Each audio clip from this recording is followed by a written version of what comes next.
It's a twice-a-year ritual many dread. Fall back in November, spring forward in March. Under daylight saving time, the sun rises and sets an hour later than it does during standard time. It essentially moves an hour of daylight from the beginning of the day to the end of the day. Some don't like it. Well, you're on daylight savings all the time, and in the wintertime, you're dark as the dickens. But there's been long-standing support to stay on daylight saving permanently. The continual time change has prompted complaints that messing with the numerical clock messes with the body clock. I came into it from a healthcare angle. We see an increase in traffic collisions, strokes, cardiac arrests.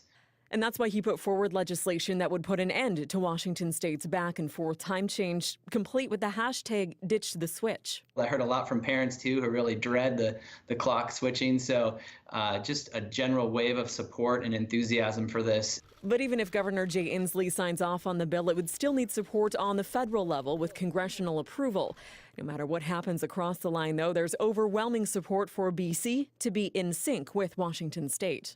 Whatever BC does, it should be in accordance with the Washington State also.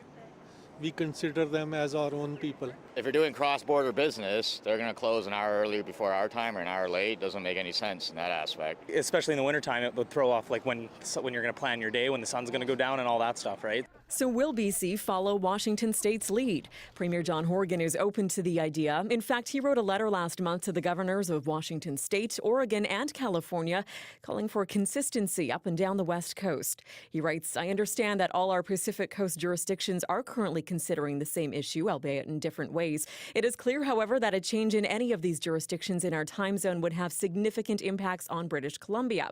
It makes sense to me that we move in unison on this matter."